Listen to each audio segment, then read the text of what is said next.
Hola, buenas noches. Voy a comenzar con un gracias y terminaré esta breve presentación con un por favor. Gracias sobre todo a los que estáis aquí, a los que venís, a los que participáis de un modo u otro en este gran proyecto, Cartagena Piensa, y gracias, por supuesto, al señor Antonio Campillo, a la Facultad de Filosofía de Murcia, por su estrecha colaboración, por supuesto al señor Alejandro Moreno, que ha estado en las reuniones del grupo promotor, pues haciendo de puente, de conexión entre la Facultad de Filosofía de Murcia y este humilde grupo promotor. Bien, con la charla que el señor decano de la Facultad de Filosofía inauguramos el pensamiento en espacios públicos.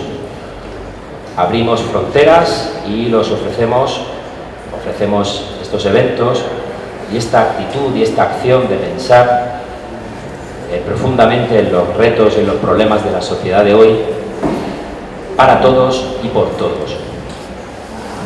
Bien, el ciclo Pensar la naturaleza, pensar la humanidad consta de 3 charlas. Esta de hoy, Vivir del aire, la respiración, el habla y el clima, protagonizada por el señor Antonio Campillo. El jueves 17 de noviembre se realizará otra por un profesor de la Facultad de Filosofía de Murcia, Eugenio Moya, y en diciembre, 14 de diciembre, vendrá Alicia Pulero, Ecofeminismo para otro mundo posible. Bien, los compañeros de Cartagena Piensa, aquí están algunos de ellos, agradeceros vuestro esfuerzo, vuestra dedicación a todos por divulgar y hacer accesible cosas tan necesarias como la toma de conciencia basada en el conocimiento actual y actualizado vuelvo a repetir, de los retos y las situaciones a las que nos enfrentamos y en las cuales estamos, y de las cuales hay algo y mucho que aprender. Bien, el señor Antonio Campillo es filósofo y sociólogo. Me voy a limitar a leer un breve extracto de su larguísima trayectoria intelectual y sobre todo solidaria con muchos de los temas que más nos afectan a la sociedad civil y, por supuesto, necesarios para poder situarnos y ubicarnos en el mundo en que vivimos hoy. Bien, catedrático de Filosofía y decano de la Facultad de Filosofía de la Universidad de Murcia, es presidente de la Conferencia Española de Decanatos de Filosofía y presidente de la Red Española de Filosofía. Asimismo, es director de la revista Daimon, la revista internacional de Filosofía y Pensamiento. Fue el primer presidente de la Sociedad de Filosofía de la región de Murcia, en los años del 95 al 99, y del Foro Ciudadano de la región de Murcia, desde los años 2001 a 2007. Ha coordinado los 3 primeros informes colectivos editados por este Foro Ciudadano de la región de Murcia, con el título El otro estado de la región. Estos informes datan del año 2003, 2006 y 2010.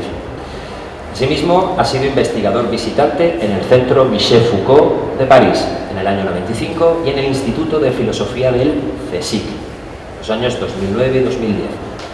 Ha organizado y participado como ponente invitado en numerosos congresos nacionales e internacionales. Destacar que, como me ha contado ahora, en la puerta se va nada más y nada menos que a México, con una ponencia bajo el brazo, cuyo título, La crisis de la democracia en la era global, en el 18º Congreso Internacional de Filosofía, Pluralidad, Justicia y Paz, que se celebrará en San Cristóbal de las Casas, en Chiapas, México, y que ha sido organizado por la Asociación Filosófica de México. Entre sus publicaciones hay libros y numerosos artículos. Vamos a destacar algunos de sus libros: titulados Adiós al progreso, una meditación sobre la historia, finalista del premio Anagrama de Ensayo de 1985, La fuerza de la razón, Guerra, Estado y Ciencia en el Renacimiento, del 2008, segunda edición, La invención del sujeto, 2001, Variaciones de la vida humana, una teoría de la historia, el concepto de lo político en la sociedad global, etcétera, etcétera, etcétera. Como lo interesante es oírlo y verlo a viva voz, voy a destacar algunos artículos y acabaré con él, por favor. Artículos como El papel de la filosofía en la sociedad actual, de la revista de Cultura y Ciencias Sociales Ábaco. 3 conceptos de historia, en la revista Pensamiento. El testamento filosófico de Foucault. Tierra de nadie, que es un libro que también presentó en este mismo ciclo, Leer, Pensar, Imaginar, hace un tiempo, unas semanas. Los retos de la filosofía en el siglo XXI, en el Congreso Internacional de la Red Española de Filosofía, de la cual es presidente. Biopolítica, totalitarismo y globalización, en Sociología Histórica, en la revista, y así otro largo etcétera. Entre sus actividades actuales cuenta como profesor de Filosofía del siglo XX y Filosofía y Globalización en el grado de Filosofía de la Universidad de Murcia, es coordinador del Grupo de Investigación Filosofía y Mundo Contemporáneo, miembro del Congreso de Coordinación del Centro de Estudios Europeos de la Universidad de Murcia, decano de la facultad, ya lo hemos dicho antes, y presidente de la Conferencia Española de Decanatos de Filosofía. Eso, entre otras muchas cosas más. Bien, por favor, difundan esto.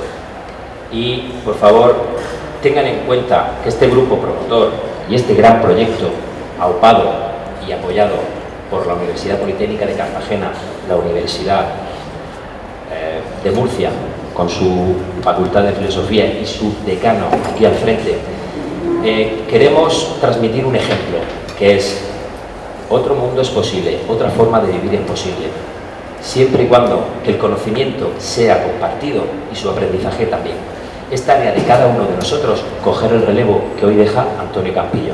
Así que, sin más dilación, va a dar comienzo. Un aplauso y espero que disfruten.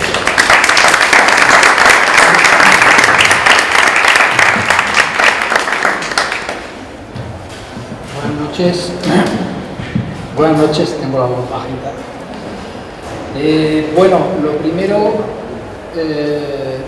quiero felicitar al grupo promotor de Cartagena Piensa por esta iniciativa que me parece magnífica, y espero que no solamente que tenga éxito en la ciudad de Cartagena, sino que funda el ejemplo en otras ciudades de la región. Para nosotros, para la Facultad de Filosofía, pues es una enorme satisfacción poder colaborar con Cartagena y con el grupo promotor en esta iniciativa, y en particular en este ciclo que comienza hoy, Pensar la naturaleza, pensar la humanidad. Quiero agradecer a Israel su amable presentación y, bueno, sin más preámbulos voy a entrar en materia. Como se trata de un ciclo dentro de un programa que enfatiza la importancia del pensar, el pensamiento en su más amplia acepción, pensamiento científico, filosófico, artístico, voy a comenzar, digamos, explicando cuál es mi manera de entender la filosofía. La voy a resumir en 3 ideas muy breves que me van a servir de introducción al tema de esta charla.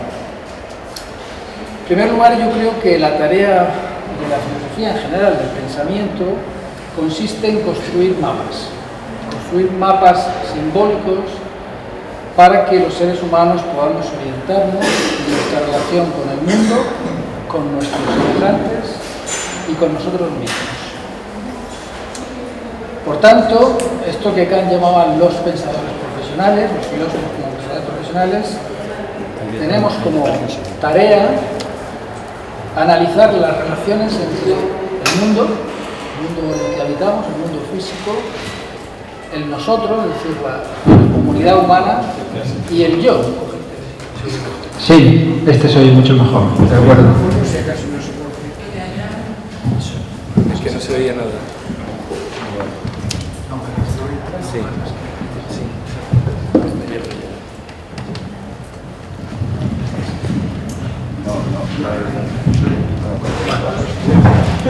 Ahora se oye mejor, ¿verdad? Sí. Bueno, pues os decía que en mi opinión la tarea de la filosofía es construir mapas mentales, simbólicos, para orientarnos en el mundo, en la relación con el entorno natural, la relación con nuestros semejantes y con nosotros mismos, con nuestro propio cuerpo, ¿no? Con nuestra propia subjetividad. Por un lado, cuando venimos al mundo nos encontramos con una naturaleza en la que tenemos que sobrevivir, nos encontramos con unos padres, familiares, amigos, vecinos, es decir, una comunidad con la que tenemos que convivir, y nos encontramos con un cuerpo viviente, vulnerable, que nos constituye como sujetos. En ese sentido, la filosofía, yo digo que es una actividad cosmopoliética, porque trata de conectar el cosmos, la polis y el ethos, la ética. Es decir, las relaciones entre el mundo, nosotros y el yo. Esta es la primera idea. La segunda es que esas relaciones entre el mundo, nosotros y el yo no son estáticas, ni están predeterminadas de una vez para siempre, sino que no cesan de transformarse, de modificarse. Cambia el mundo, cambian las sociedades, cambian los individuos, ¿no? Y por supuesto cambian las relaciones entre esos tres ángulos, ¿no? Por eso, digamos, la relación entre el mundo, nosotros y el yo está sujeta a lo que yo llamo el principio de la variación espaciotemporal. Es decir, en todas las épocas, en todas las sociedades, se ha producido una diversidad enorme de formas de relacionarse con el mundo, con nosotros, con uno mismo, ¿no? Por eso yo creo que el análisis que podemos llamar ontológico del triángulo cosmos, polis y ethos no puede hacerse de manera abstracta, de manera atemporal, como se ha hecho históricamente, lo han hecho muchas tradiciones filosóficas, tanto de Oriente como de Occidente, de hablar del mundo, de la sociedad o del ser humano individual en abstracto, de manera ahistórica, sino que yo creo que hay que combinar ese análisis ontológico con un análisis histórico de cada coyuntura espaciotemporal, del modo concreto en que en cada época, en cada lugar se articula el mundo, nosotros y el yo. Obviamente esto exige que la filosofía esté en diálogo permanente con las ciencias naturales, con las ciencias histórico-sociales, con las artes de cada época, precisamente para estar en condiciones de configurar mapas lo más fiables posibles de nuestra experiencia del mundo. Bien, y la tercera idea introductoria es que precisamente porque este triángulo entre el mundo y nuestro yo no cesa de cambiar, en las últimas décadas estamos viviendo cambios muy profundos en nuestra relación con la naturaleza, en nuestra relación con el resto de los seres humanos y en nuestro modo de entender la propia vida de nuestro cuerpo, de nuestra identidad personal. Desde el final de la Segunda Guerra Mundial nos hemos acostumbrado a convivir con las armas nucleares, con las naves y los satélites espaciales, con las redes de comunicación electrónica, con las técnicas de modificación genética de la vida, con el vertiginoso crecimiento demográfico de la población mundial, con el incremento de las desigualdades socioeconómicas cada vez más extremas, con las migraciones masivas de los campos a las ciudades y de los países pobres a los ricos, con los conflictos xenófobos, los mestizajes interculturales, la formación de redes sociales más allá de las fronteras lingüísticas nacionales, etc., con el expolio y el agotamiento de los recursos naturales, la reducción de la biodiversidad, la llamada sexta extinción, la contaminación de los suelos, de las aguas, del aire, el cambio climático. Todas estas transformaciones han ocurrido en muy pocos años y son tan profundas, tan aceleradas y tan generalizadas que afectan al conjunto de la Tierra, del planeta, que están poniendo en riesgo la continuidad de la vida humana sobre la Tierra, al menos tal y como la hemos conocido hasta el presente. Por primera vez en la historia, la especie humana ha adquirido el poder suficiente para alterar los ciclos naturales de la biosfera terrestre y para destruirse a sí misma. Esto es una novedad histórica. Sea mediante el uso de las armas de destrucción masiva, sea mediante el colapso ecológico. Como dice un colega, Jorge Risman, hemos entrado en el siglo de la gran prueba, en el que la humanidad, o una gran parte de ella, se juega su propia supervivencia. Los geólogos han comenzado a hablar del antropoceno como una nueva era geológica, caracterizada precisamente por esto, por el poder de transformación que la especie humana está ejerciendo sobre la biosfera terrestre, sobre la atmósfera, sobre los océanos, sobre la corteza terrestre y sobre la diversidad biológica. Por eso hemos de repensar radicalmente nuestras instituciones, nuestras formas de vida, nuestras categorías de pensamiento. Es decir, necesitamos nuevos mapas para entender lo que está ocurriendo, para entender este mundo que está transformándose a una velocidad tan vertiginosa y que está alterando unos límites que consideramos infranqueables. Se está transformando las relaciones entre el cosmos, la polis y el ethos, y necesitamos, por tanto, una reflexión cosmopoliética, nuevos mapas para entender lo que ocurre.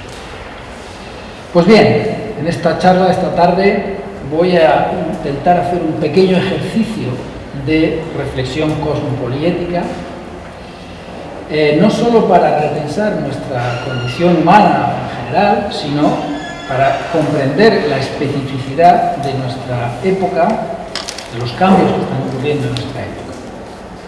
Y para cumplir con esta doble tarea, me voy a centrar en un fenómeno físico de la biosfera terrestre, al que los científicos llaman atmósfera, y al que nosotros en nuestra vida cotidiana llamamos el aire.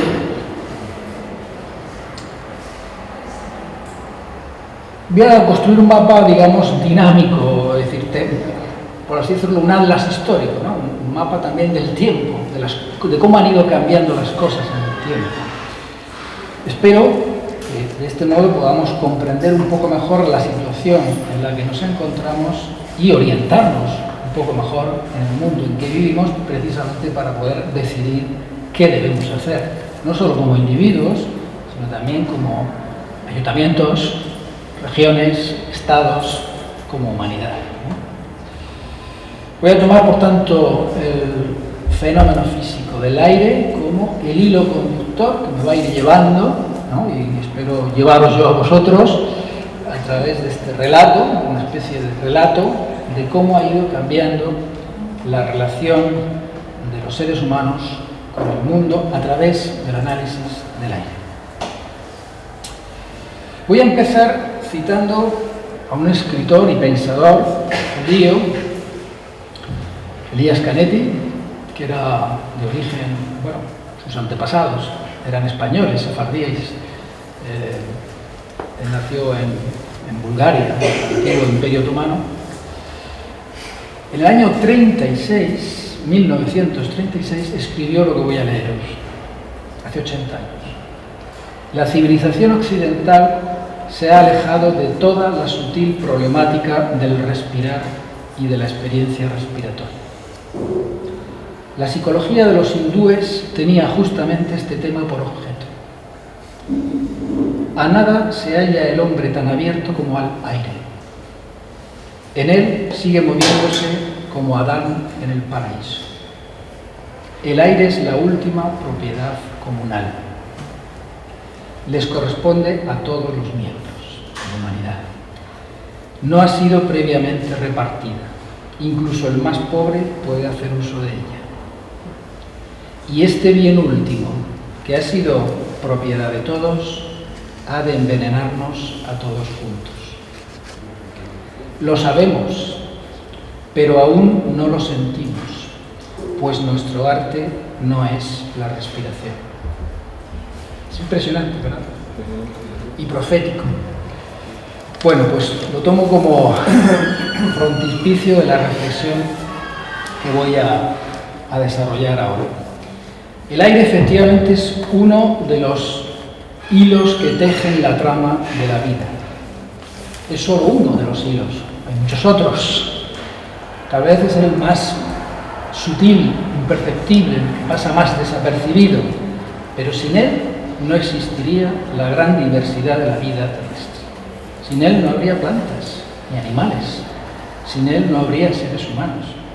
Los humanos vivimos del aire, literalmente. Y como profetizó Canetti en 1936, también podemos morir del aire.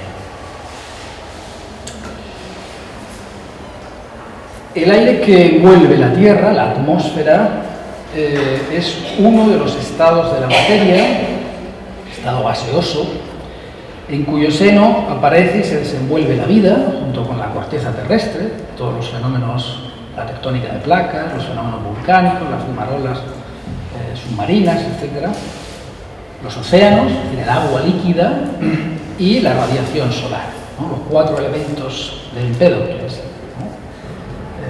El aire, el agua, la tierra y el fuego. El aire es uno de los estados o medios naturales sin los cuales no sería posible la vida en general y la vida humana en particular. Pero es un medio en 3 sentidos diferentes. Es un medio en cuanto a entorno nutricio, que nos alimenta, que nos envuelve y sustenta a cada uno de nosotros. Es un medio también en cuanto a medio de transmisión, de vehículo que resuena vibrante ahora mismo. Ustedes están oyendo mi voz gracias al aire. El aire transmite sonidos a distancia y por tanto permite a los seres comunicarse entre sí a través del sonido. Y el aire es también un medio en cuanto a instrumento. Podemos utilizar el aire y lo hemos utilizado desde el control de la respiración, la emisión de sonidos, la creación de atmósferas acondicionadas, una fuente de energía para mover barcos, para mover molinos. Es un instrumento del que podemos disponer. Ahora, para mover los aerogeneradores que producen electricidad. Por un lado, por tanto, tenemos que uno de las cualidades fundamentales del aire es que nos da la vida. La respiración pulmonar es la que sostiene la vida de nuestro cuerpo. La medida en que hace circular el aire entre nuestro organismo y la atmósfera, entre nuestro yo singular y el mundo circundante. Es decir, en la medida en que la actividad de respirar constituye el vínculo físico más elemental y más constante entre nuestro cuerpo y ese otro gran cuerpo que es la biosfera terrestre. La respiración no solo nos mantiene con vida, sino que nos conecta con el gran ciclo vital de la atmósfera en el que las bacterias, los hongos, los vegetales, los animales intercambiamos continuamente toda clase de nutrientes y de desechos, entre ellos el oxígeno y el dióxido de carbono, y contribuimos así al mantenimiento del equilibrio de la biosfera terrestre. Además, esta va a ser la primera característica, luego os volveré sobre ella. El aire como medio que nos sustenta, que nos permite respirar. En segundo lugar, el aire como medio de comunicación sonora. El control de la respiración vinculado al bipedismo, es decir, cuando en el proceso de hominización los seres humanos se levantaron, se pusieron de pie, apareció el Homo erectus, eso cambió la anatomía corporal, evidentemente permitió el uso de las manos, de los instrumentos, permitió el desarrollo del cerebro y permitió un control de la respiración.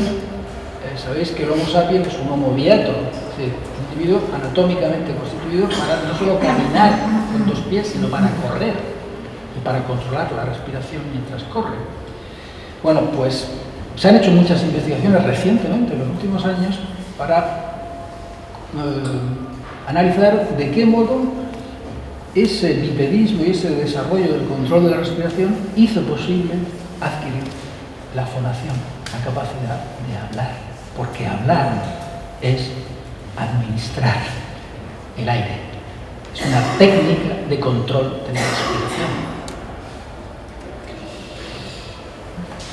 La fonación es la emisión de sonidos articulados, modulados y socialmente regulados que se transmiten a través del aire, ¿no?, en vibrar los tímpanos y tejen toda una serie de conexiones neuronales. Se está haciendo mucha investigación ahora sobre el origen del lenguaje, que están vinculadas al canto, a la música, a las emociones y al pensamiento. La respiración, la fonación, la audición hacen de nuestros cuerpos cajas de resonancia, organismos sonoros. Ahora mismo, entre ustedes y yo, hay una comunicación sonora que nos sincroniza. La comunicación verbal entre los seres humanos es una comunicación sonora, y eso es lo que los griegos llamaron logos y los latinos la ratio, la razón.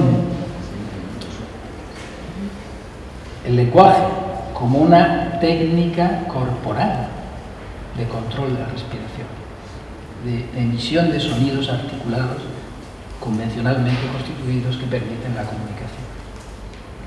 Bueno, pues gracias a eso nos constituimos como seres pensantes, como sujetos reflexivos y como seres que nos comunicamos. Es decir, gracias al aire constituimos comunidades políticas.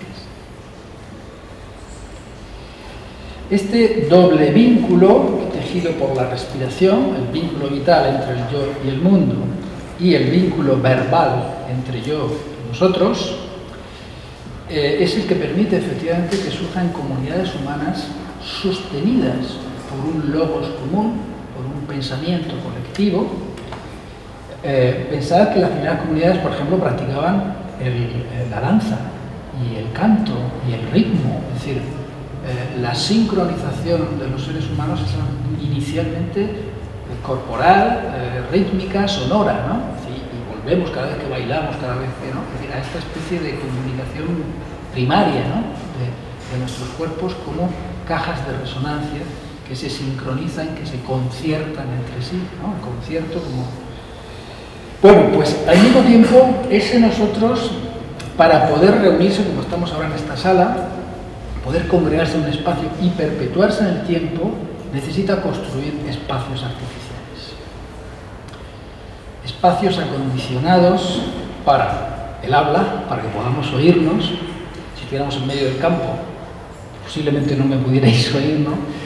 Para que podamos oírnos, para que podamos conversar, convivir, necesitamos espacios que nos cobijen, que nos protejan frente a los fenómenos adversos de la atmósfera, el frío, la lluvia, el viento, el sol, el calor, donde podamos criar a nuestros hijos, cuidarlos, protegerlos, etc. Es decir, necesitamos viviendas, habitaciones, espacios habitables.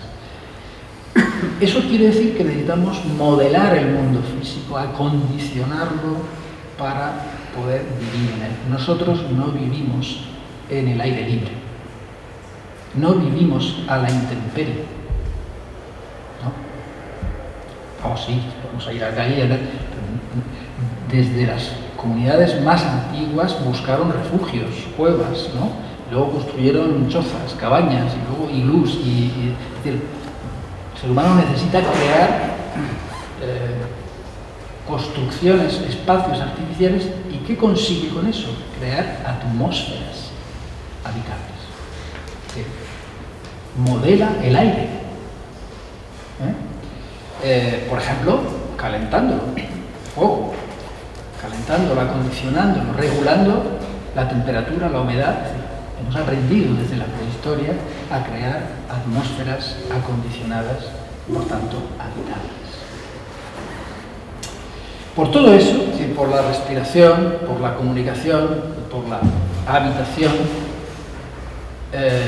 todas las sociedades de Oriente, de Occidente, del Norte, del Sur, han considerado que la respiración era la actividad vital crucial, porque no solamente hace posible la vida, el aliento vital, sino que hace posible la conexión entre el cuerpo y la mente, el cuerpo y el alma, el cuerpo y la conciencia, el cuerpo y el espíritu, ya luego hablaré de eso. Es decir, entre el cuerpo como organismo grávido que está aquí y ahora y el alma como esa cosa que vuela, se puede ir, que puede migrar de acá para allá. La respiración es el vínculo, la bisagra entre el cuerpo y el alma, pero es también, para todas estas tradiciones, el vínculo entre el microcosmos y el macrocosmos. Esto voy a explicarlo un poquito más despacio, ¿no? Esta presentación, de hecho, de por qué es tan importante el aire para nuestra vida, ¿no? En este triple ámbito, la respiración, la conversación y la habitación, que es lo que ha llevado esta triple función a pensar, a identificar el alma, la conciencia, el espíritu con el aliento vital.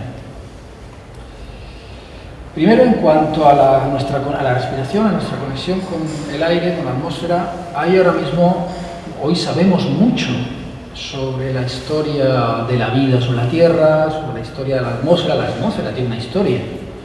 Evidentemente, esta atmósfera, tal y como la conocemos, con la composición química que tiene, no ha existido siempre así sobre la Tierra. Hay un libro de un geoquímico publicado muy recientemente, que se llama Donald Canfield, Oxígeno, una historia de 4.000 millones de años, una historia de la atmósfera que comienza casi con la historia de la Tierra, y que, los geoquímicos nos explican cómo hemos llegado a tener una atmósfera que, por ejemplo, es muy distinta de la de Marte, ahora que se está explorando Marte, o la de Venus. Es decir, ¿por qué no hay vida en Marte ni en Venus? Pues sencillamente porque tienen unas atmósferas con muchísimo dióxido de carbono y muy poco oxígeno. Nosotros tenemos una atmósfera inusualmente dotada de oxígeno y, en cambio, con muy poco dióxido de carbono. Pero esto, además, dicen los geólogos, biólogos, etcétera, no se debe solamente a causas astronómicas, la posición del sistema solar en la galaxia, la posición de la Tierra, la distancia óptima que tiene la Tierra con respecto al Sol, etcétera, sino a la propia evolución biológica. Es decir, desde que aparecen las bacterias, las primeras bacterias eran anaeróbicas, no necesitaban oxígeno. Las bacterias, las cianobacterias, son las que empiezan a alimentarse de oxígeno y a realizar lo que luego será la fotosíntesis de las plantas, y por tanto se inicia una influencia de la vida sobre la atmósfera. Es decir, lo que hoy fue la famosa hipótesis Gaia de Lovelock, ¿no? Es decir, la vida no nace en un planeta que está ya preparado para la vida, sino que la vida, a su vez, ha influido sobre la atmósfera. Esta idea la formuló ya en los años 20 un geoquímico ruso, Bernatsky, en un libro que se llamaba Biosfera, en 1926, fue el que acuñó ese concepto, y fue el primero en decir: la vida es una fuerza geológica capaz de transformar las condiciones de la Tierra y, por supuesto, la propia especie humana también. Bien, entonces la atmósfera ha tenido esa historia a través de la cual podemos decir que hoy el sistema solar es como nuestra gran madre cósmica, en cuyo seno está la Tierra como el útero y la atmósfera como la bolsa amniótica que envuelve y sustenta a todos los seres vivos. No voy a extenderme sobre este tema, pero en fin, es apasionante todos los estudios que se están haciendo sobre la historia de la atmósfera terrestre y sobre la interacción entre los procesos geológicos, químicos y biológicos que interactúan entre sí. La idea básica es que es la hipótesis de Lovelock, es que la biosfera terrestre forma un sistema homeostático que se autorregula, ¿no? Que se ha ido autorregulando a través de millones de años, ¿no? Esto es muy importante porque los cambios de los que hablo al principio justamente tienen que ver con la ruptura de ese ciclo homeostático. Bueno,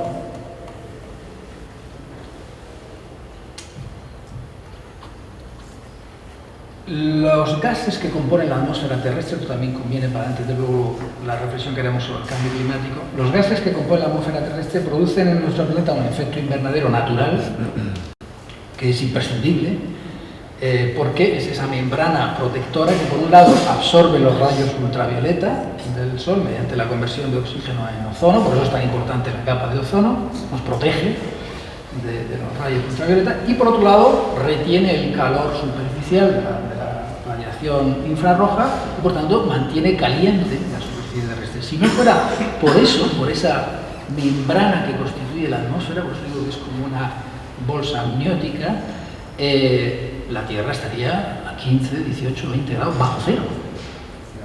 Es decir, ahora la temperatura media de la Tierra es de 15 grados y es gracias a la atmósfera. El aire nos protege, es como una bolsa protectora. Bueno, creo que con esta idea es suficiente porque luego volveremos sobre estas cuestiones. Bueno, hay una autora que a mí me gusta mucho, Lynn Margulis, que fue una de las que apoyó a Lovelock al principio de la tesis de Gaia, fue muy discutida. Lynn Margulis es una microbióloga que fue una de las que, bueno, postuló que el origen de la vida se debió a la mezcla de genes, ¿no? Entre las primeras células procariotas, que dieron lugar a las células eucariotas con núcleo, y de ahí a las primeras, digamos, por así decirlo, formas de obtención de la energía a través del oxígeno, el dióxido de carbono, que luego darán lugar a la bifurcación de las plantas y los animales. Las plantas que obtienen oxígeno y emiten dióxido de carbono, los animales que, al contrario, respiran teniendo oxígeno y emitiendo dióxido de carbono. Es decir, se produce lo que ella dice que es el origen de la vida, dice es un origen simbiótico, no es por la lucha por la vida, como decía Darwin, no hay una lucha por la vida, hay una mezcla de genes que da lugar a nuevos organismos, pues a una escala, digamos, macroscópica, es la simbiosis que se produce entre plantas y animales, ¿no? Las plantas, los bosques, pero también las algas de los océanos, que es muy importante, realizan esa función fotosintética de absorber dióxido de carbono y fijar el carbono en la Tierra, que de ahí vienen los combustibles fósiles. Los combustibles fósiles son fósiles, digamos, de organismos vivos, ¿no? Y es carbono enterrado, que nosotros lo hemos desenterrado. En ese sentido hemos roto el ciclo homeostático de la historia de la atmósfera, ¿no?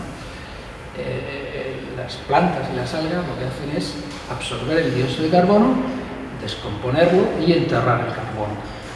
Y los animales a la inversa, ¿no?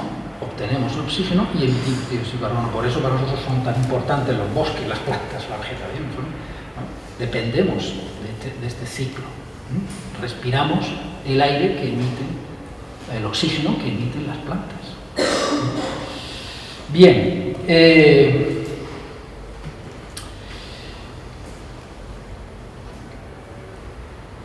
por eso, dice Canfield también, dice la formación de la vida terrestre es el resultado de una historia, un proceso biogeoquímico que tiene más de 4.000 años, ¿no? Es decir, ha sido un proceso que ha dado lugar a este mecanismo. Dice Canfield, termina su libro diciendo, así que, dice al lector, respira profundamente y reflexiona. Hay una historia tremenda detrás de los niveles de oxígeno que disfrutamos en la atmósfera de la Tierra hoy. Bien, pues los seres humanos, como los demás seres vivos, formamos parte de ese gran movimiento de autorregulación que caracteriza a la atmósfera terrestre. Este juego de interacción, de intercambio entre las plantas y los animales. De forma paralela y complementaria a la fotosíntesis vegetal, los animales obtienen la energía para sus procesos metabólicos a través de la respiración, que también se la llama hematosis. Hay respiración de muchos tipos, ¿no? Branquial, cutánea, traqueal, pulmonar. Nosotros, como la mayoría de los vertebrados, tenemos respiración pulmonar. Pero cuidado, no se respira solo con los pulmones, porque todas nuestras células respiran, ¿eh? Todas nuestras células absorben oxígeno y emiten CO2, ¿no? Los seres humanos, por tanto, tenemos este movimiento. Y lo que hace posible esta circulación del aire entre el exterior y el interior de nuestro cuerpo, entre la atmósfera y nuestro organismo, es el funcionamiento de dos órganos que están moviéndose continuamente de manera rítmica y sincronizada. Los pulmones y el corazón. Son nuestros dos relojes biológicos, ¿no? Los pulmones absorben el oxígeno de la atmósfera, lo trasladan a la sangre, el corazón traslada la sangre oxigenada a las células, recibe, ¿no?, los desechos de las células, que son el dióxido de carbono, y a través de los pulmones lo expulsa a la atmósfera, ¿no? Y el combustible que mueve a esos dos motores es el propio aire. El aire es el combustible que mueve al corazón y a los pulmones. El movimiento rítmico de la respiración pulmonar es quizá el primer ritmo con el que nos habituamos en nuestra vida, y es tan habitual que incluso lo ignoramos, ¿no? Se vuelve inconsciente.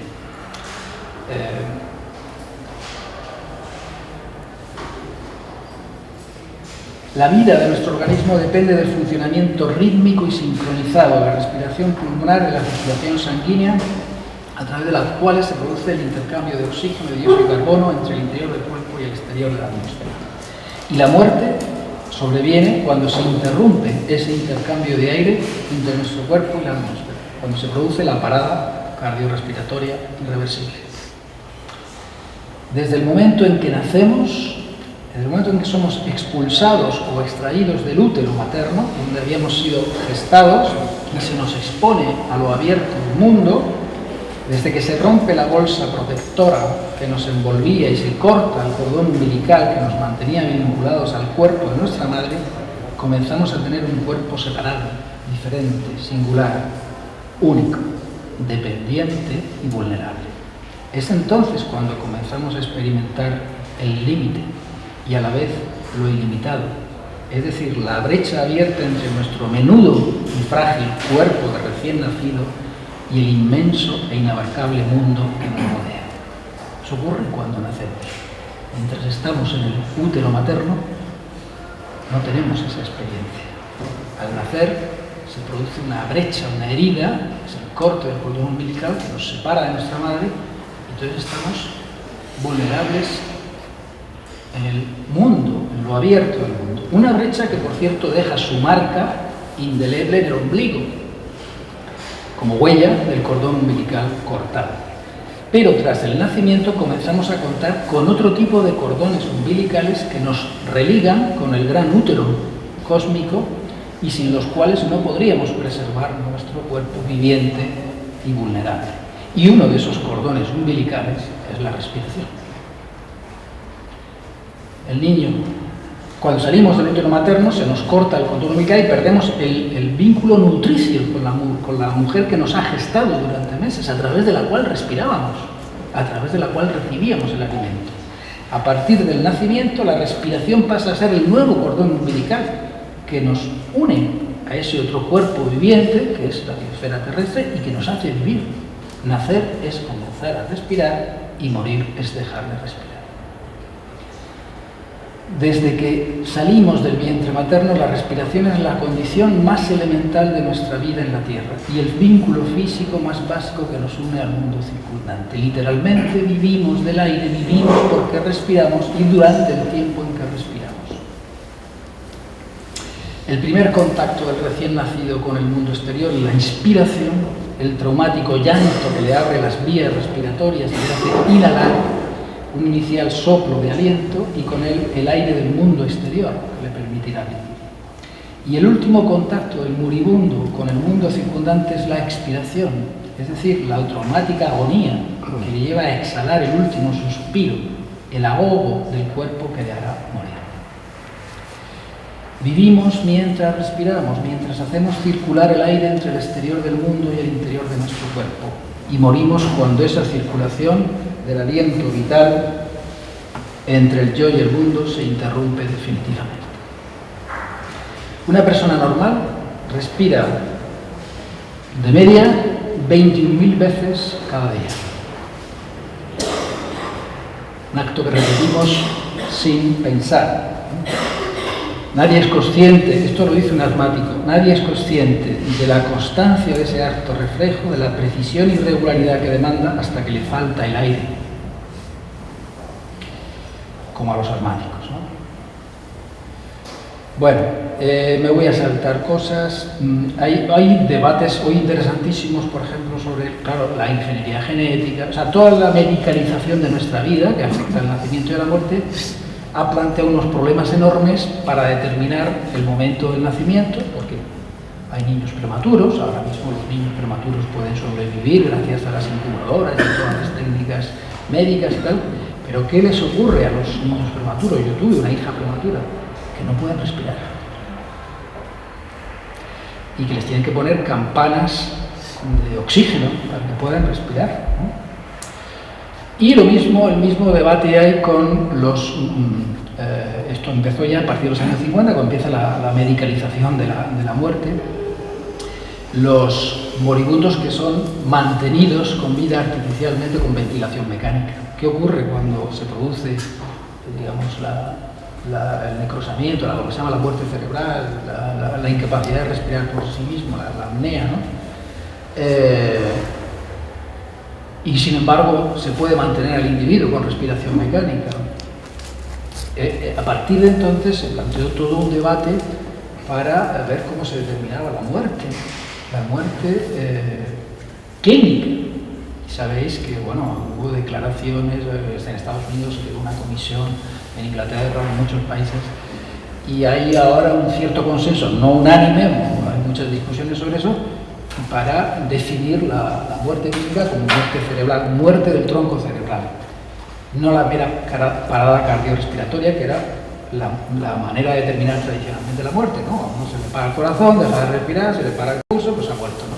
¿Qué pasaba tradicionalmente? Como sabéis, que se enterraba muchas veces a gente viva, que había tenido un coma y parecía que estaba muerto, se le enterraba y luego es. Por eso ahora pues se tiene que dejar un día, 24 horas, bueno, ahora desde el siglo XIX, ¿no?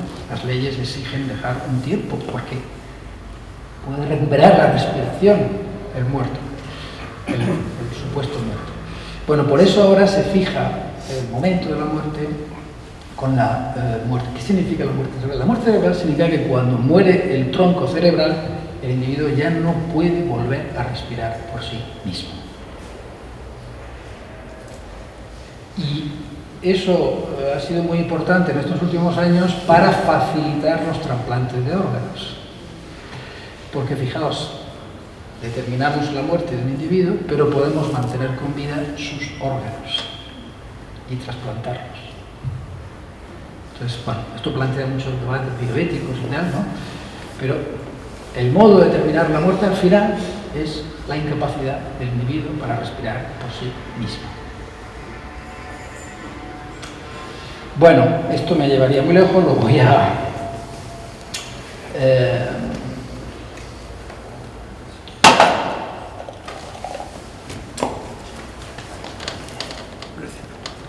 voy a ir saltándome cosas porque veo que se me va pasando el tiempo, y todo esto que os estoy contando es que forma parte de un libro que estoy escribiendo, y claro, lo que os estoy contando son piezas, partes de un trabajo más extenso y que me lleva en muchas direcciones, ¿no? Pero bueno, espero que poder sintetizar un poco algunas de las ideas. Esto que os decía del ambiente respiratorio, de los espacios respiratorios, ahora mismo estamos aquí en una atmósfera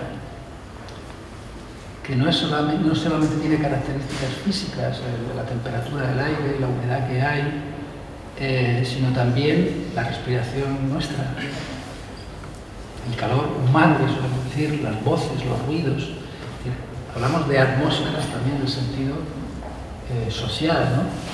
Sobre esto también, Canetti, en este texto que os he leído antes, habla de esto. Dice: la multiplicidad de nuestro mundo se compone en buena parte de la multiplicidad de nuestros espacios respiratorios. El espacio en que ustedes están ahora aquí sentados en un orden perfectamente prescrito y separados del mundo circundante en forma casi total, la manera como el aire que respiran se va integrando en una atmósfera común a todos ustedes y choca luego contra mis palabras, los ruidos que los molestan, el silencio que después revierten, los movimientos que ustedes reprimen de aprobación o de rechazo, son todos elementos que van constituyendo desde el punto de vista del que respira una situación única, irrepetible, apoyada en sí misma y muy bien delimitada. Pero avancen ustedes unos cuantos pasos y se encontrarán con una situación totalmente distinta, en un espacio respiratorio diferente, quizá en una cocina, en un dormitorio, en el bar de una calle, en un tranvía. Siempre habrá que pensar en una constelación concreta e irrepetible de seres que respiran en una cocina, un dormitorio, una taberna, un tranvía. La gran ciudad está tan llena de espacios respiratorios como de individuos aislados. Esto por lo que se refiere a esta idea de que la respiración no es solamente nuestra relación como individuos, como seres vivos con el mundo físico, sino también con los otros. Creamos espacios respiratorios, atmósferas, ¿no? Y construimos. Es curioso que los arquitectos, los urbanistas, cuando hablan de la historia de la arquitectura, la historia de la construcción de espacios artificiales, siempre se refieren o bien a las técnicas constructivas o bien a las formas artísticas de la construcción. Y muy pocas veces es una cosa que a mí me ha sorprendido, se han fijado en que en realidad lo esencial de los espacios construidos es crear atmósferas. Bien, por todas estas características, como os decía antes, la respiración ha sido pensada en las más diversas sociedades como la actividad vital crucial. El vínculo entre el cuerpo y el alma es el aliento vital. El vínculo entre el microcosmo y el macrocosmo es también el aliento vital. Es curioso que en la mayor parte de los idiomas, en griego, en hebreo, en chino, en la lengua india, en japonés, los términos que se utilizan para nombrar el alma, el espíritu, la conciencia, es el aliento vital. La misma palabra es un fenómeno transcultural. Incluso los inuit, los esquimales, siempre en todas partes, el alma, el principio identificador del individuo, es el aliento vital. Por eso los griegos sabéis que la llamaban sige, que era, cuando no moría, era como una mariposa. En griego también mariposa se dice sige, que salía volando, ¿no? Cuando uno muere sale volando el alma, se marcha el cuerpo, ¿no? Es sige, neuma, que es aire. En latín anima, spiritus, en hebreo nefesh, ruah, todas las palabras. Bueno, cuando Dios crea al hombre, ¿qué hace? Insuflarle el aliento vital. Modela un muñeco y le insufla el aliento vital y por tanto el espíritu, la vida. Esto es importante porque explica cómo en todas las tradiciones orientales, y es algo que se ha perdido, como decía Canet, en Occidente, han dado tanta importancia al arte de la respiración. Toda la medicina china, japonesa, hindú, se basa en el control de la respiración. Porque es la base no solo de la salud física, sino de la salud mental. El yoga, el pranayama, en fin, todas las técnicas y todas las artes de control de la respiración. En Occidente, bueno, esto se fue perdiendo y al contrario, en Occidente se produjo una disociación entre el cuerpo y el alma a partir de Platón, los pitagóricos. Es curioso que los términos que habían nacido para nombrar el aliento vital, alma, espíritu, conciencia, acaban desgajándose y oponiéndose al cuerpo. Esto es algo característico de la tradición filosófica de Occidente, del dualismo cuerpo y alma, que no se ha dado en la tradición oriental. Para ellos no hay una disociación, hay una unidad, digamos, psicosomática, ¿no? Por eso precisamente le dan tanta importancia a los ejercicios físicos. No son meros ejercicios físicos, son ejercicios de control consciente del propio cuerpo y de la propia respiración, la propia energía vital, ¿no? Bien, digamos que desde los orígenes de la humanidad hasta la época moderna, casi todas las sociedades, a pesar de sus muchas diferencias, concibieron el cosmos como un orden sagrado, armonioso.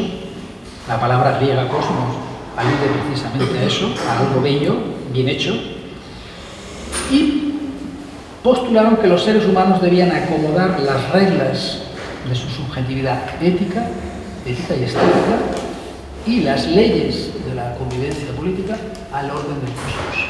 Tenía que haber una correspondencia entre microcosmos y macrocosmos. Todos los grandes sistemas de pensamiento premodernos, mitos, religiones, filosofías, a pesar de las diferencias entre ellos, han compartido este presupuesto.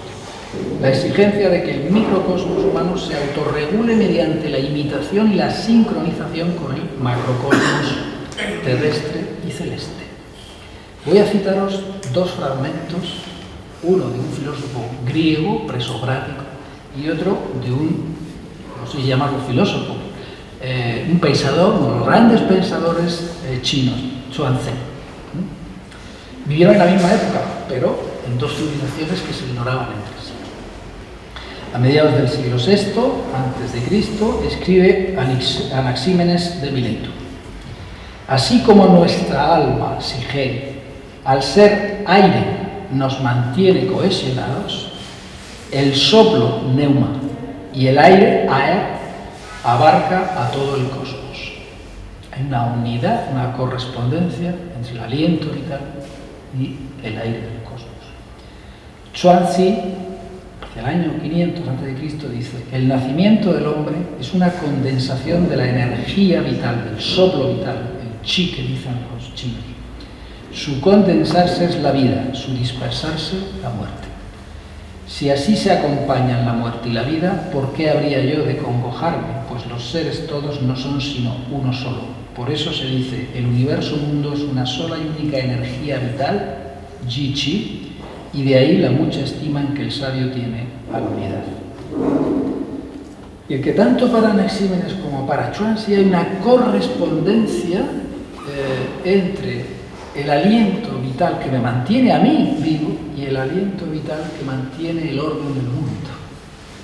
Por tanto, la ética, es decir, la regla de vida debe consistir en que yo acomode mi ritmo vital al ritmo del mundo. Este ha sido un principio bastante general en todas las sociedades premodernas. Pero llega la modernidad europea y se produce una gran mutación. Lo distintivo del occidente moderno es que rompe con ese presupuesto. Nada de imitación, de acomodación al orden del cosmos. El mundo comienza a ser pensado como un espacio manipulable, manejable, disponible por el hombre, transformable ilimitadamente. Podría citaros, por ejemplo, pero no me voy a algunos textos ya del siglo XVII de Bacon, Francis Bacon, que precisamente exalta la ciencia moderna, el saber tecnocientífico, por el poder de transformar y dominar la naturaleza, ¿no? Es la idea occidental del saber como dominio del mundo. Bien, pero me voy a centrar en los dos últimos siglos y en algunos fenómenos que han tenido lugar desde la Revolución Industrial para acá, que tienen que ver concretamente con el tema del aire. Cómo se cambia completamente esta relación entre microcosmos y macrocosmos. No es que el microcosmos tenga que acomodarse al macrocosmos, es que el microcosmos va a transformar el macrocosmos.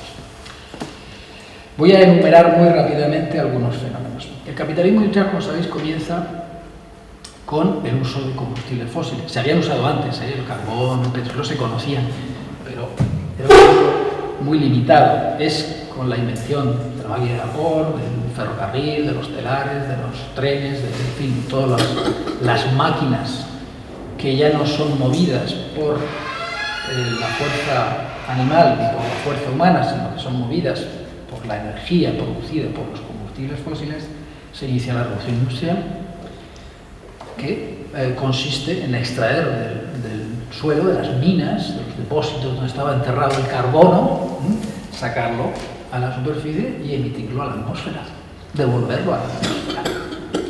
Eso es lo que hacen los combustibles, digamos, el uso industrial de combustibles fósiles.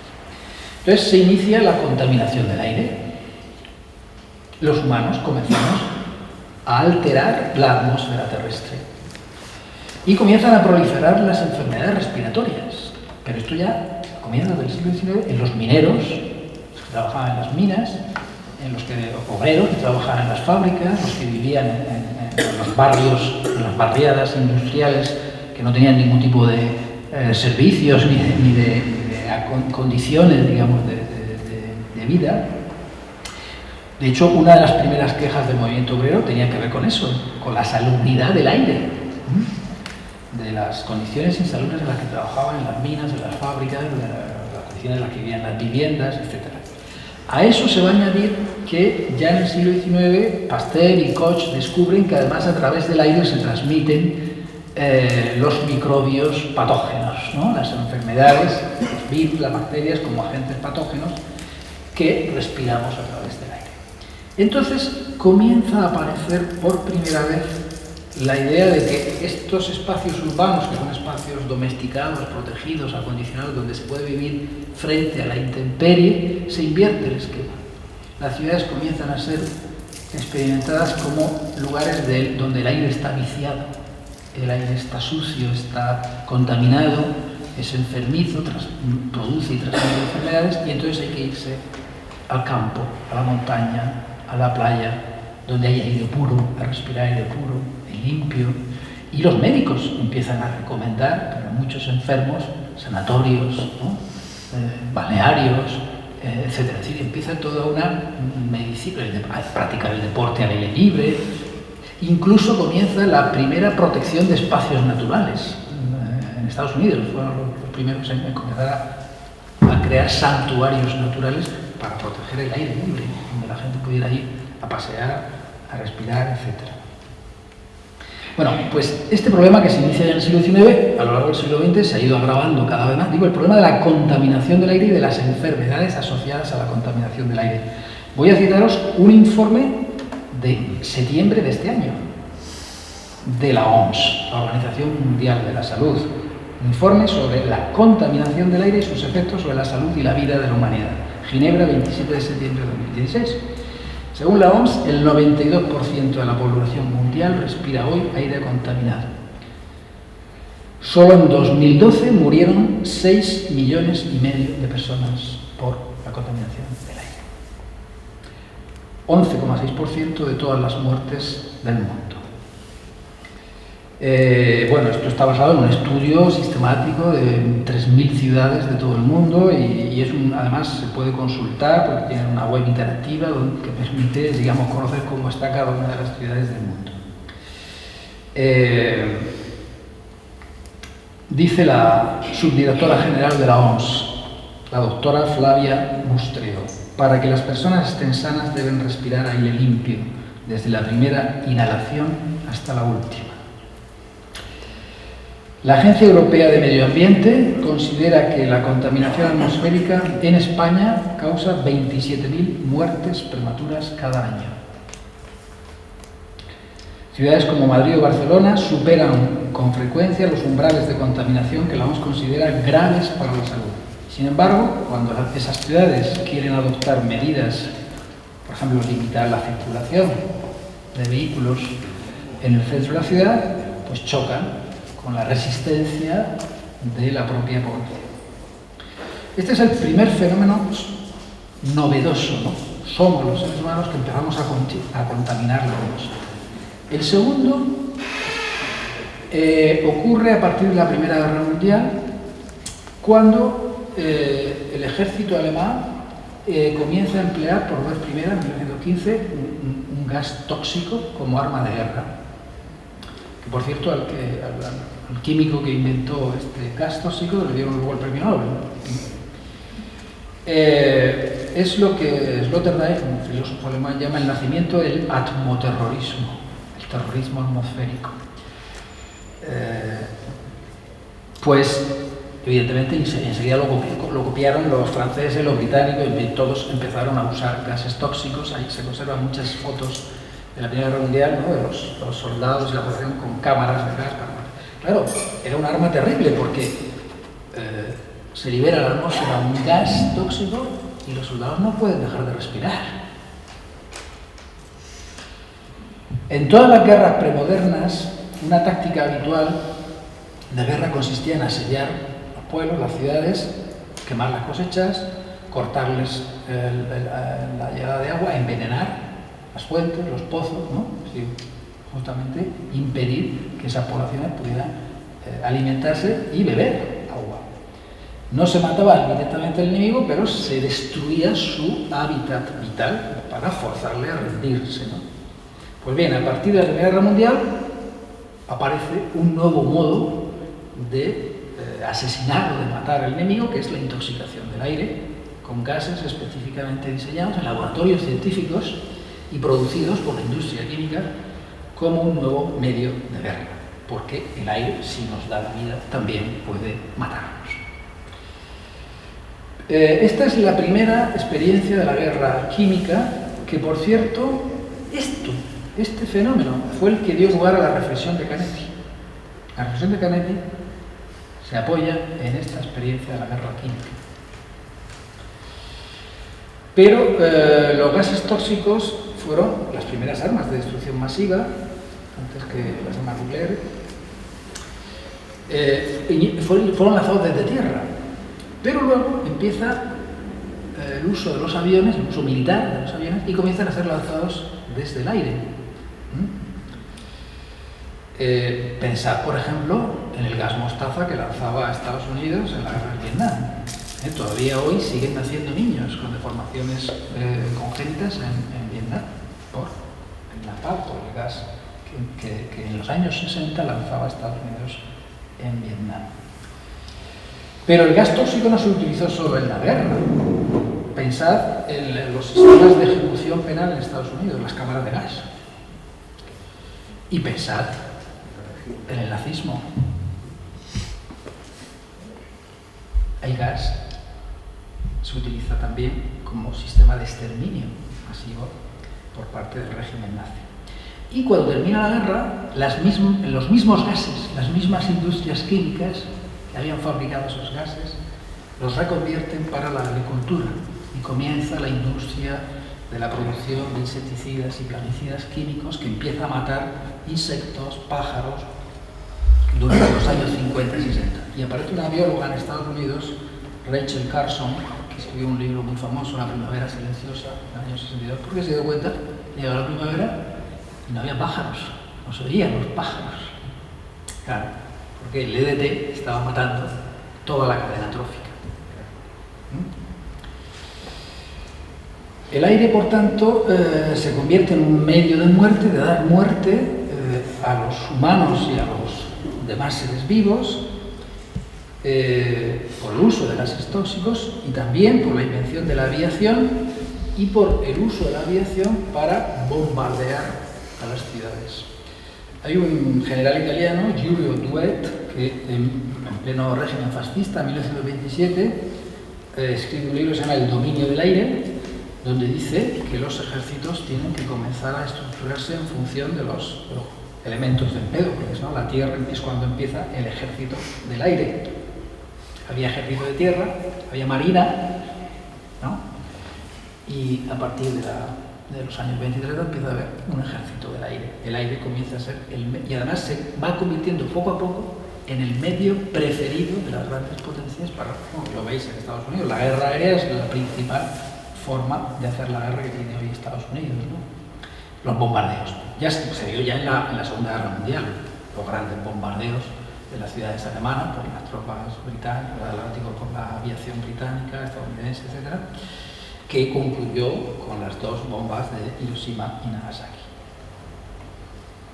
La era nuclear justamente es eso, es decir, desde el aire no solamente se pueden lanzar gases, bombas, sino también las armas nucleares que crean el gran hongo radioactivo que mata a cientos de miles de personas en unos pocos minutos.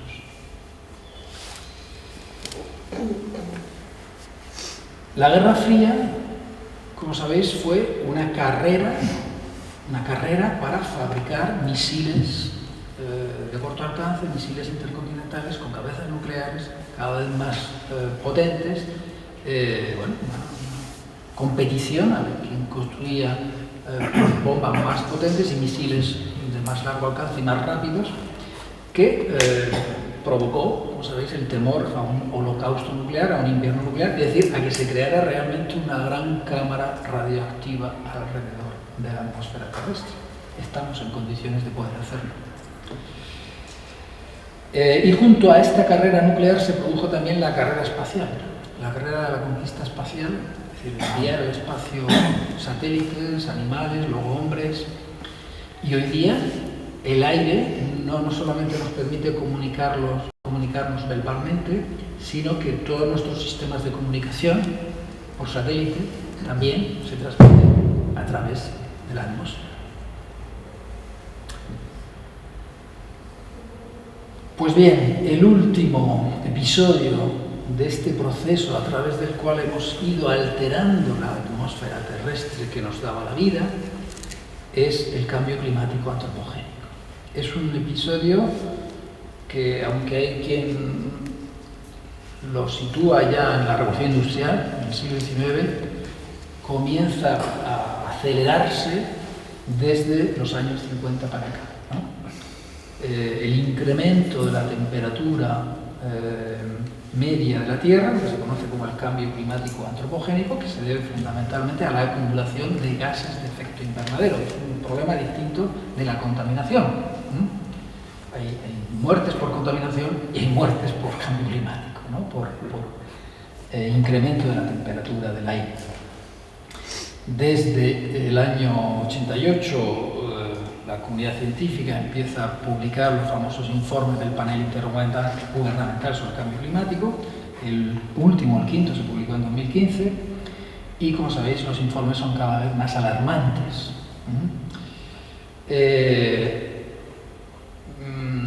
Uno de los últimos informes se publicó hace unos meses y lo publicó la NASA, la Agencia Oficial de Estados Unidos para los Océanos y la Atmósfera, la NOAA, y la NASA publicaron lo publican todos los años, un informe anual sobre el clima. Es uno de los mejores informes que se hacen anualmente, en el que colaboran unos 450 científicos de todo el mundo.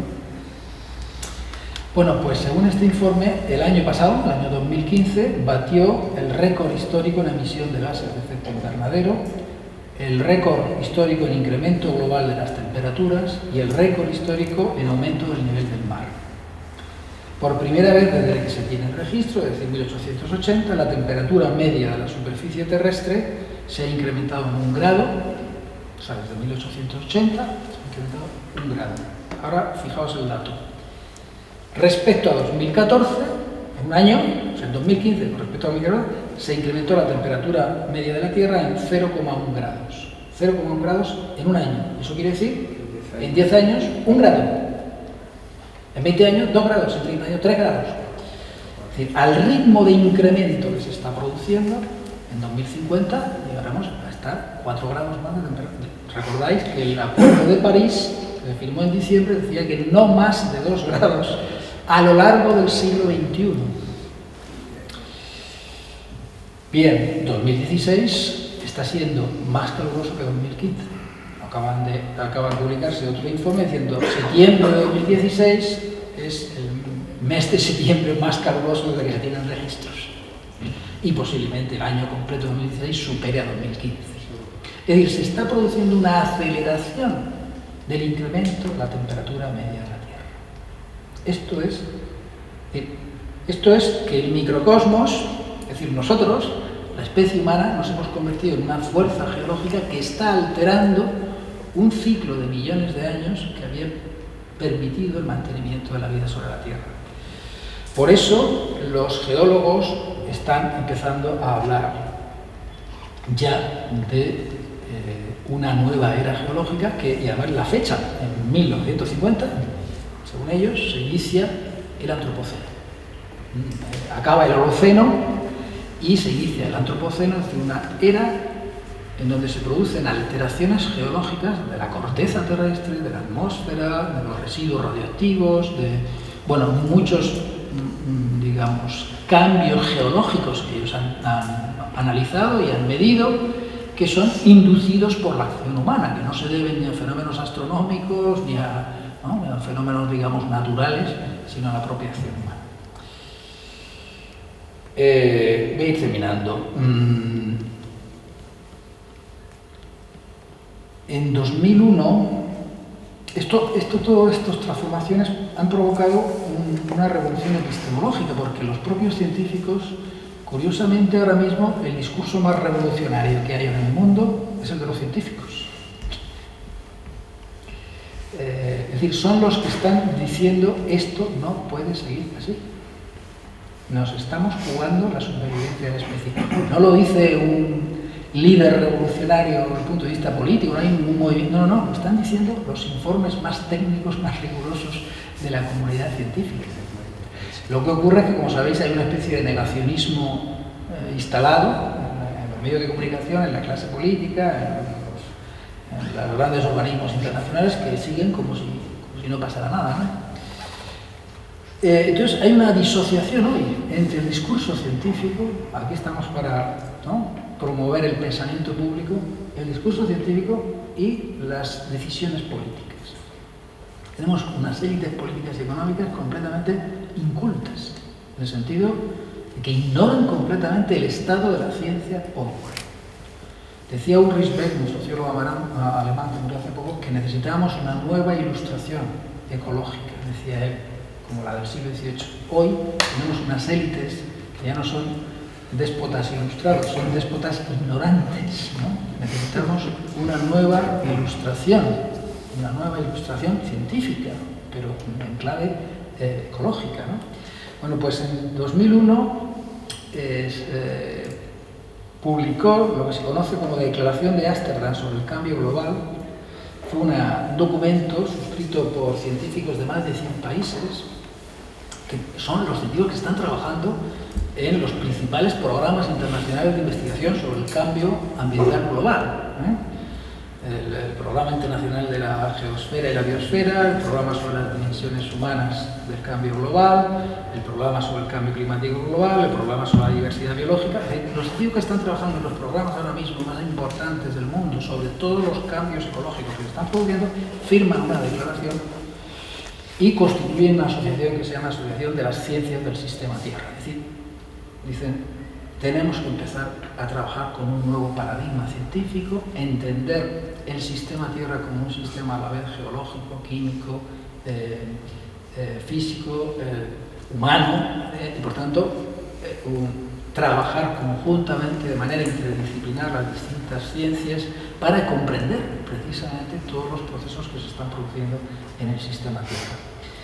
Os voy a leer el primero de los puntos del documento.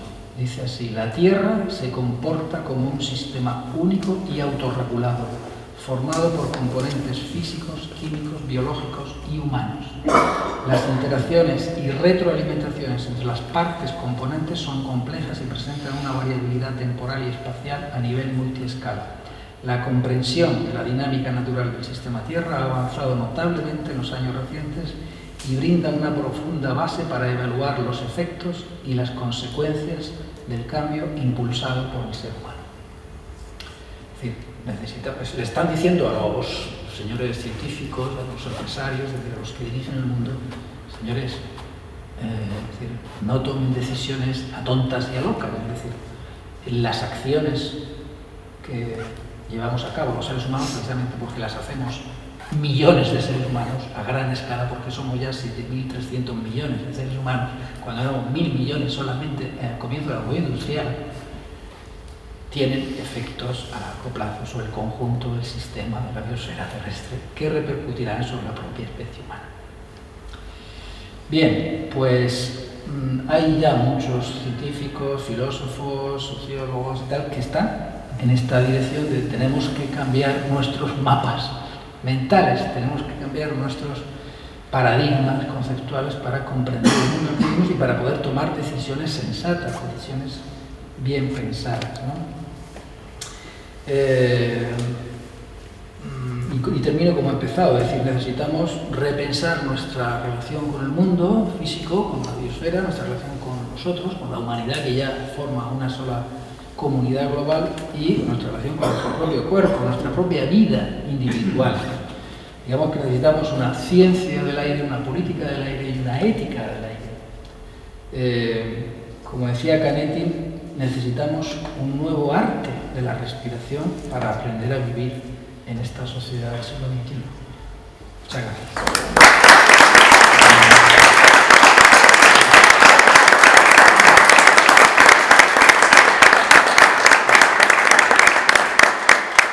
Tendríamos unos 10-15 minutos para charlar con Antonio, si queréis preguntar algo, comentar algo, antes de que entremos ya en una hora un poco complicada.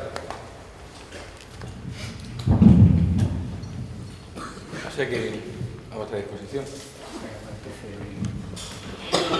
El problema del cambio climático es que es un fenómeno, desde luego es el fenómeno ambiental más importante que tiene el planeta Tierra actualmente, pero es un fenómeno que es paulatino, no es un fenómeno que se ve de hoy para mañana, y eso hace que realmente la sociedad no esté tomando conciencia de que de aquí de continuar en las mismas líneas, porque el informe que has citado tú de la NOAA y la NASA, por cierto, es más alarmante que el que hace el panel intergubernamental. Con lo cual, viniendo de ello, me lo creo yo también, porque ese tipo de informes que hacen a nivel internacional lo suelen maquillar para no asustar a la población, pero la realidad es mucho más dura de lo que aparece por ahí. Yo creo que desde luego a este ritmo, pues las previsiones que hay ahora mismo, yo me acuerdo con un científico del Hespérides que hace unos años dio una conferencia aquí en Cartagena, que le preguntaba yo, bueno, si a partir de mañana dejasen de utilizarse las energías fósiles, carbón, petróleo, gas natural, etcétera, cosa totalmente impensable, por supuesto, y se dejase de emitir CO2 a la atmósfera, ¿qué pasaría con el cambio climático? El cambio climático lleva una inercia tan grande que la propia inercia que llevaría necesitaría varios siglos, y matizó así varios siglos, para que volviésemos a la situación anterior. Eso sin consumir absolutamente nada, lo cual es totalmente inviable e impensable, ¿no? El caso es que el proceso este va más, se va generando, y sobre todo tiene una repercusión importantísima en la salud. Tú has citado el caso de las muertes prematuras que se están produciendo, que en España son 20 y tantas mil al año, y que, bueno, muertes prematuras, por si algún asistente no lo sabe, es una persona que está enferma, por ejemplo, de cáncer, o que tiene asma, o que tiene cualquier otra enfermedad, que podría vivir 3 o 4 años más, como consecuencia de la contaminación ambiental, pues vive 3 o 4 años menos, ¿no? La cuestión está efectivamente en que esa repercusión en la salud va a pasar también por una serie de problemas sociales importantísimos. El tema, el otro día yo me acuerdo que en Twitter ponía un tuit relacionado que si nos asusta ahora mismo las migraciones de Siria y de Libia, esto no va a ser absolutamente nada comparado con los millones, se estima, la ONU estima aproximadamente unos 1.100, 1.200 millones de personas que se desplazarán en los próximos 50 años. El caos puede ser total, pero a eso hay que añadir la influencia que va a tener el cambio climático en la producción de alimentos. Evidentemente, una región como Murcia, en el momento que suba la temperatura media de 3 o 4 grados, ya no será la huerta de Europa, indudablemente, se va a convertir en un desierto. Y la industria conservera se tendrá que desplazar, y esto pasará como en Canarias, ya no será la temporada baja en invierno será la temporada alta, porque en el verano no habrá quien esté aquí en La Manga. Por cierto, La Manga pasará el agua del Mar Menor al Mar Mediterráneo. Es decir, las perspectivas son tan desastrosas y las repercusiones a nivel social tan grandes que lo que no explico es cómo estas mentes estrechas. Bueno, ahora oigo el Trump que dice que el cambio climático no existe. Bueno, en palabras de este hombre todo es posible, pero lo que sí me ha sorprendido es que Sarkozy también niegue el cambio climático a estas alturas, cuando existe un 99% de probabilidades de que el causante del cambio climático sea el ser humano. Y la ciencia en esas cosas se equivoca poco. Entonces el panorama yo francamente lo veo muy negro y con pocas soluciones. A corto y medio plazo ninguna, y a largo plazo ya veremos. A largo plazo, estaremos todos muertos. ¿Quieres algo? No, pues es que estoy de acuerdo contigo. Aquí una reflexión un poco en voz alta. Sí.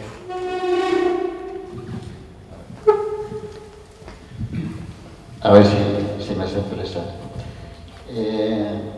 Bueno, en primer lugar, me ha parecido muy interesante toda la reflexión, pero hay al final una duda que me queda.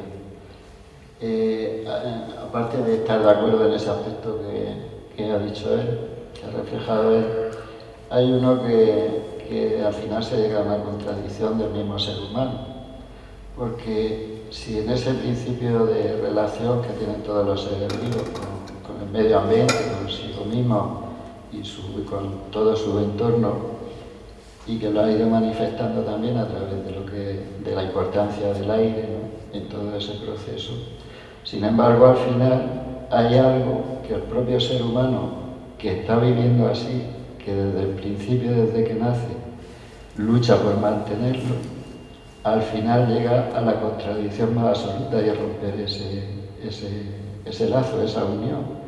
Bien con la contaminación, bien con hechos bélicos, bien a veces por defender pensamientos minoritarios, por intereses. Entonces a mí lo que me llama es la contradicción, que no solamente en este aspecto, sino en otros muchos aspectos sociales. Tenemos una contradicción de estar todo el tiempo buscando un bienestar general y luego al final acabamos con ese bienestar general nosotros mismos. Eso es lo que quería decir.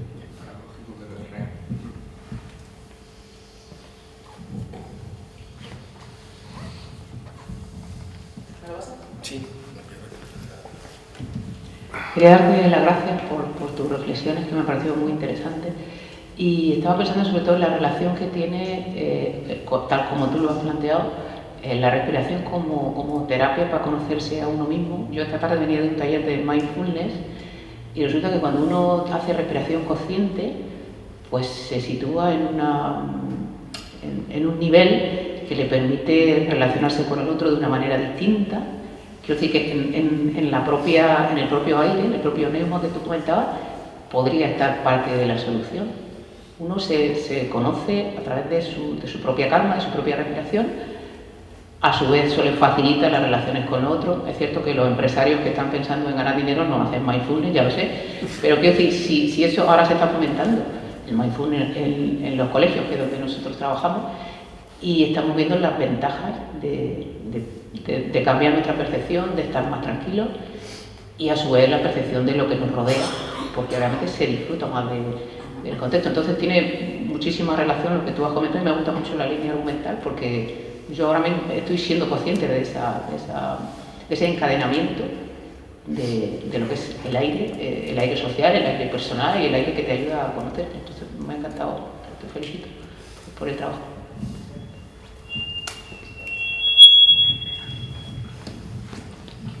Sí, bueno, es que cuando yo he hablado de los tres polos, ¿no?, es decir, el mundo, el nosotros y el yo, evidentemente están relacionados, pero son distintos. Entonces, digamos que necesitamos una ciencia del aire, ¿no?, la ciencia del sistema para comprender todas esas interacciones biológicas, ¿no? Necesitamos una política del aire, que es lo que tiene que ver con la industria, con los transportes. Bueno, un ayuntamiento puede tener una política del aire, y necesitamos una ética del aire. Lo que tú planteas es justamente lo que tiene que ver con el cuidado de sí, con el cuidado de la propia vida, de la propia salud, de la salud física y mental.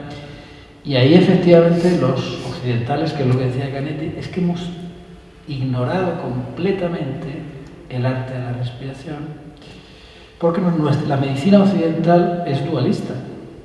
Es decir, entiende el cuerpo como una máquina que le pones piezas, la quitas, como se repara un coche, ¿no? O sea, es decir, la unidad psicosomática, tal y como la entienden las tradiciones orientales, es decir, la salud como un cierto equilibrio psicosomático, eso en la medicina occidental no ha estado.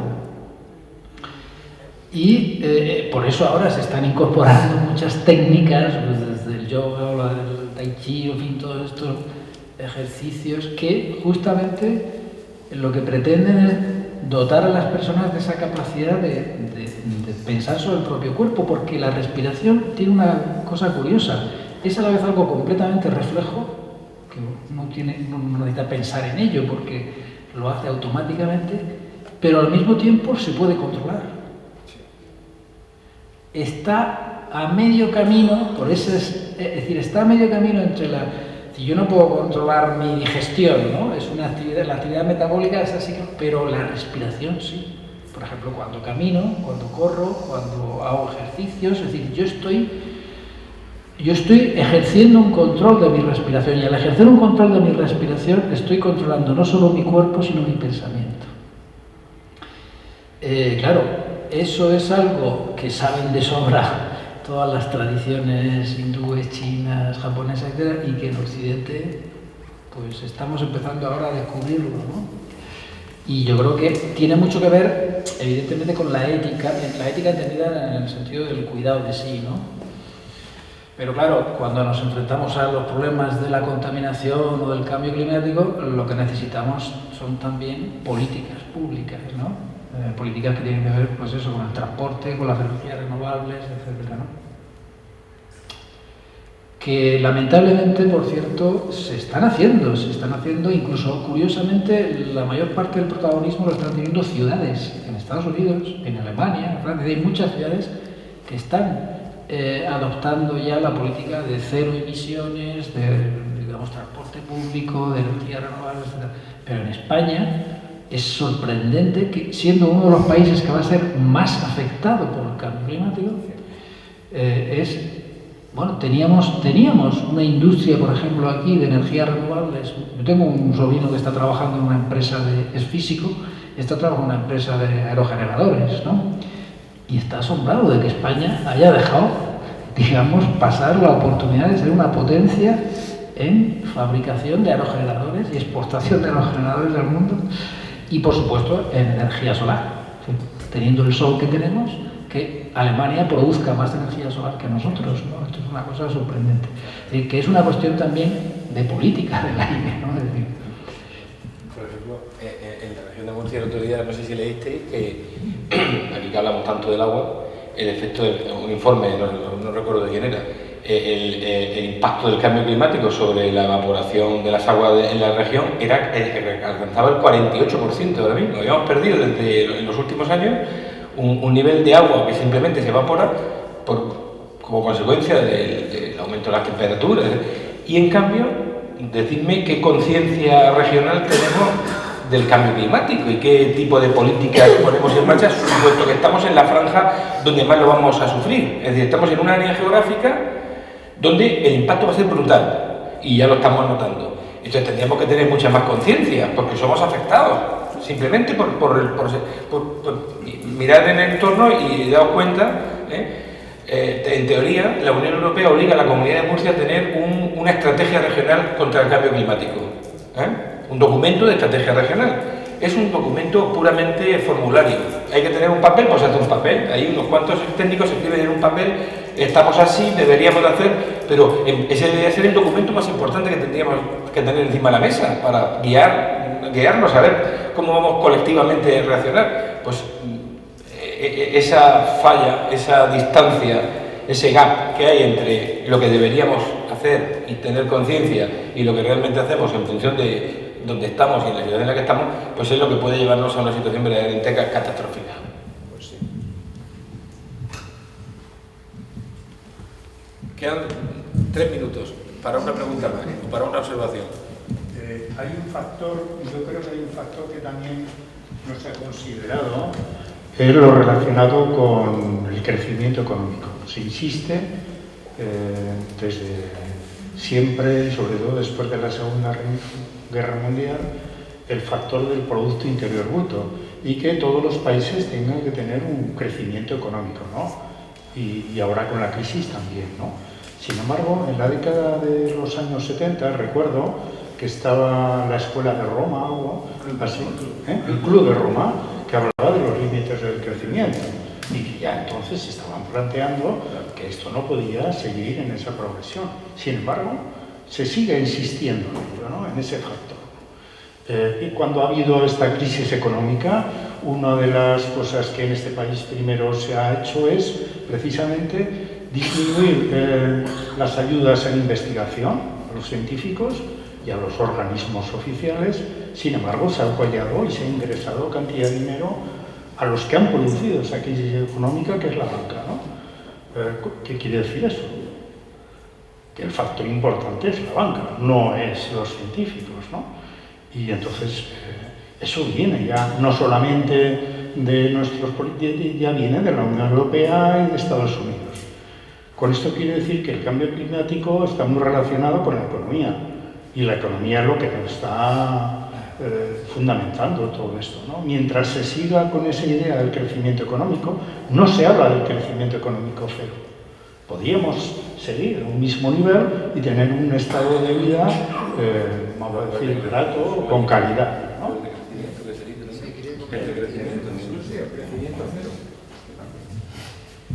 Bueno, es que, vamos a ver, uno de los problemas graves que tenemos de por qué no se toman más medidas o medidas más drásticas, etcétera, es porque es que todo nuestro sistema de pensamiento, por ejemplo, en términos económicos, toda la economía dominante, la que se enseña en las facultades económicas, los economistas del Fondo Monetario Internacional, del Banco Central, etcétera, tienen una concepción de la economía completamente obsoleta, o sea, que está fuera de la realidad.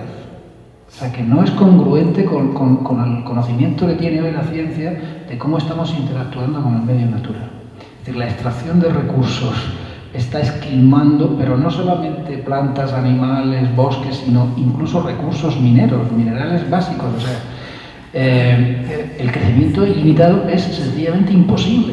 En un planeta finito, con recursos finitos, no puede haber crecimiento infinito. Entonces, el problema es que no hemos cambiado el chip, no hemos cambiado la manera de entender la economía, es decir, la promoción de medios de subsistencia, que eso es el objetivo de la economía, el sustento económico, no se ha modificado. Por ejemplo, los tratados estos que se están negociando ahora, los grandes tratados internacionales que van a incrementar el comercio mundial, pero vamos a ver, si uno de los problemas graves que tenemos es justamente el consumo de combustibles fósiles por los transportes internacionales. Una de las propuestas de los defensores del decrecimiento es reducir la escala del transporte internacional de mercancías y procurar, por ejemplo, los alimentos, los productos perecederos, abastecerse de economías locales, de pequeña escala, primero porque estás fomentando la red económica local, comarcal, etc. Y segundo, porque reduce drásticamente el consumo de combustibles fósiles, porque el transporte es del campo a la ciudad, pero no de Nueva Zelanda a Europa o de... ¿no? Entonces, pero claro, eso requiere un cambio en la manera de entender la política económica. Claro, si decimos que lo mejor es el mercado y cuanto más amplio, más abierto, más global, mejor. ¿Mejor para quién? El macropuerto del Gorgué. Vamos a hacer no sé cuántos millones de containers van a pasar por aquí. Claro, y eso es una cosa absolutamente positiva para la ciudad, la región, el país. Bueno, pues muy bien, más rápido hacia el desastre completo. Claro, entonces se habla, por ejemplo, de las ciudades globales, de estar como situadas en las grandes redes globales de transportes internacionales, de turismo, etcétera, ¿no? Claro, es que todo eso, es decir, la movilidad global de turistas, mercancías, etcétera, es uno de los problemas que tenemos. Entonces, claro, es decir, hemos adaptado todo nuestro modo de vida a un sistema, digamos, que no sabe cómo parar, y entonces, yo lo decía, esta mañana me ha entrevistado la periodista de la SER, y le decía, mira, el cambio climático ya está aquí, ya está aquí, ya se está produciendo, y además, incluso aunque paremos hoy mismo de consumir, o sea, la inercia va a seguir. Y por tanto, el problema no es si lo hay o no lo hay, ¿no? Es que eso ya no está en discusión. El problema es cómo va a ser la transición. ¿Traumática? ¿Más traumática o menos traumática? Ese es el problema. Nos lo tomamos en serio y empezamos a prepararnos para esa, aquí en Murcia, por ejemplo, a prepararnos a perder la manga, a perder cultivos. O sea, empezamos a prepararnos ya para que justamente el impacto sea menor o no. O seguimos como en el Titanic, ¿no? Seguimos bailando al son de la música hasta que nos peguemos el golpe. Ese es el dilema ahora. No si va a haber o no va a haber choque, porque va a haberlo. La cuestión es si vamos a prepararnos o no vamos a prepararnos. Pues tendríamos que dejarlo porque a las 10 ya sabéis que los concejales tienen que irse. Así que muchas gracias y...